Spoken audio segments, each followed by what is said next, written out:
Ah, nandyan ka lang pala. Kanina pa kita hinahanap.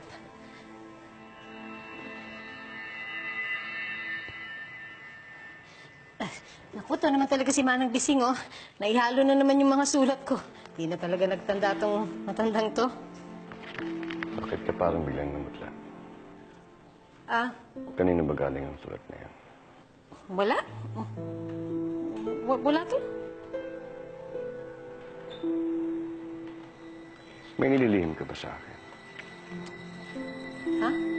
Eh, ano naman ang ililihim ko sa'yo?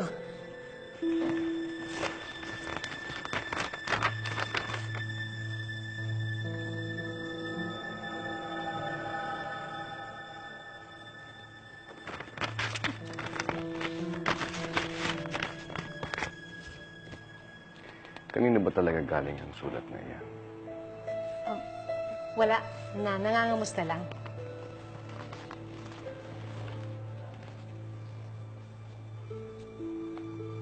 Nangangamusta lang.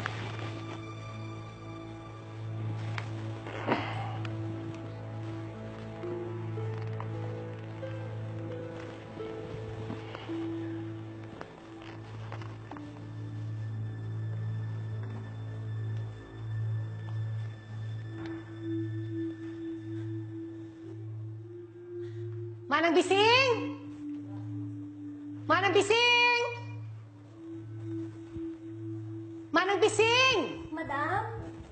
Hinahanap niyo po si Manang Bising?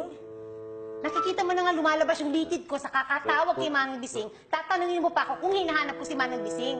Hindi. Hindi ko siya hinahanap. Ang hinahanap ko si kamatayan para mapasundo na kita. Lumayas ka na nga sa harapan ko. Manang Bising! Manang Bising! Madam? Madam? Alam ninyo, pag hindi nyo inayos ng mabuti yung trabaho ninyo, sisisantihin ko na kayo, ha? Hindi nyo na ako matatawag na madam kahit kailan. Bakit naman po? Sulat ko ba to? Nakikita mo? Opo. Oh, malino naman pala yung mga mata mo eh. Pero yung kukote ninyo, malabo. Hindi ba sulat ito para sa akin? Po. Oh, bakit naihalo na naman dun sa mga sulat ni Johnny? Ano, naglakad yung sulat? Naku, nagkamali na naman po ako. Pasensya na po, patawad po. Hindi na po mauulit. Totoo po. Oh, last na lang ito, ha? Dahil kahit 19 kopong-kopong ka pa nagtatrabaho dito, ako mismo ang magkakaladkad sa'yo palabas ng mansyon. Naintindihan mo? Huwag naman po.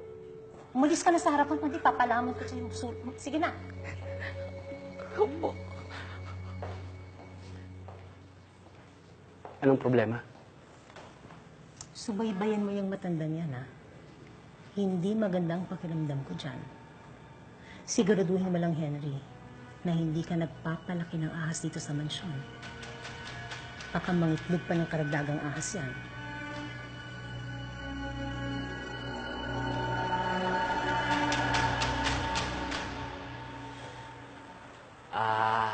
Sasali ka ba sa pagsusulit? Pinag-isipan ko pa eh. Huwag ka na sumali.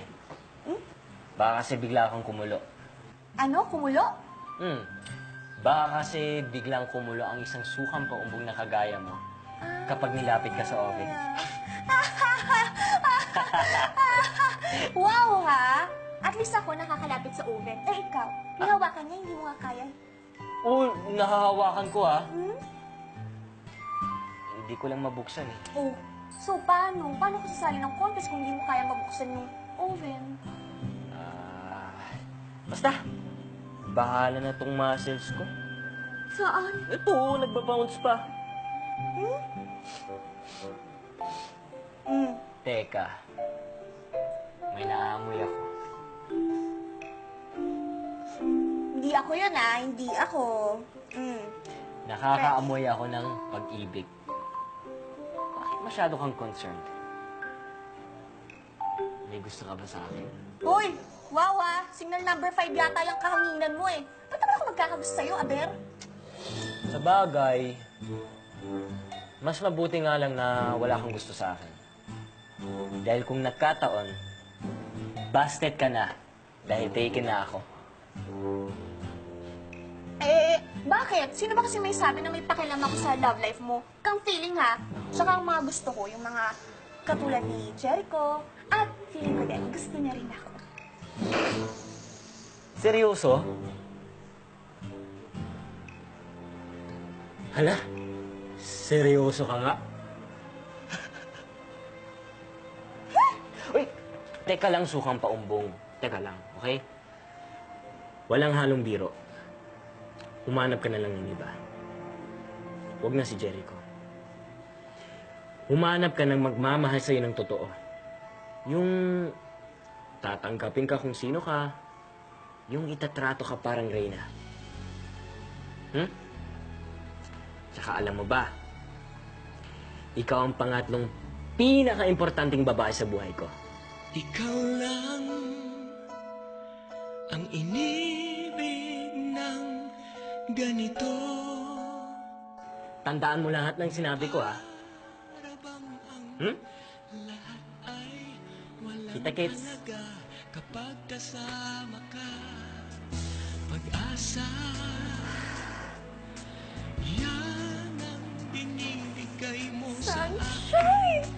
Muntik ka naman based on luka-luka ka!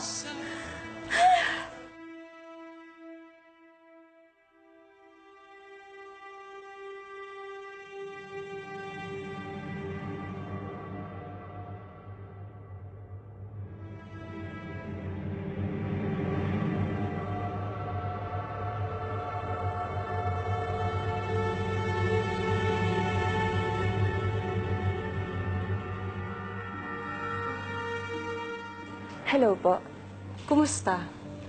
Nakausap ko po si Manang Bising. And nasundan po kami ni Sir Henry. Nangyari ang lahat ayon sa plano ko. Anong reaksyon ni Henry? Hindi po maipinta ang mukha ni Sir Henry. Para pong hihiwala yung kaluluwa sa katawan. Sayang, hindi ko nakita. One more thing. According to Manang Bising, nagdududa na po sila. I think mas kailangan niyo pong mag-ingat. Mag-ingat? Inagaw nilang payapa akong buhay. Pinatay nilang kaisa-isa kong anak. Kaya wala nang mawawala sa akin. Sila ang dapat mag-ingat sa mga gagawin ko sa kanila. Hindi ako.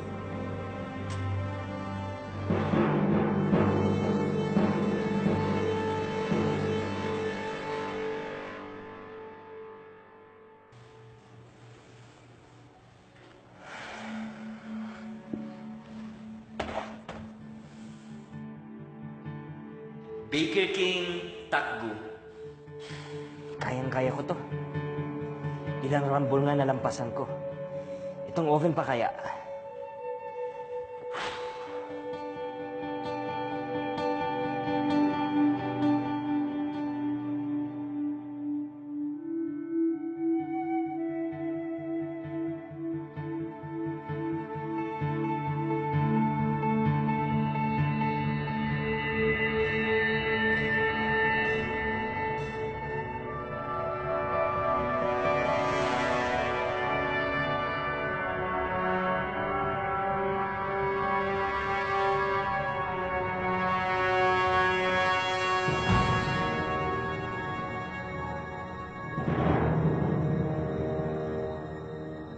Subukan mo ulit. Ayoko. Hindi natatapos sa pagmamasang paggawa ng tinapay. At walang panaderang takot sa oven. Subukan mo ulit. Hindi ako natatakot at wala kang pake kung natatakot man ako. Anong walang pake? Alam mo bang sinisisi ko ang sarili ko? Dahil ako ang dahilan kung bakit ka nagkaganyan. Tapos ano? Ha? Umaasa ka bang magpapasalamat ako sa'yo? At maaawa ako sa'yo? Hindi kita mapapatawad. Kaya umalis ka na!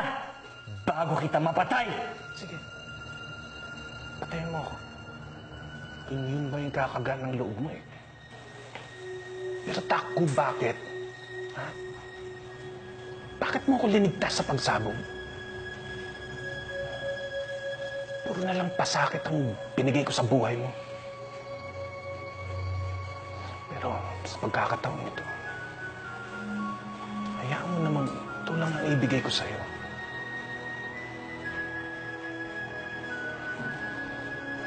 Sige na.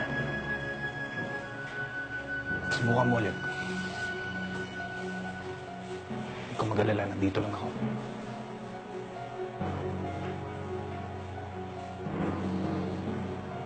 Hindi ko hayaan may masama mangyari sa'yo.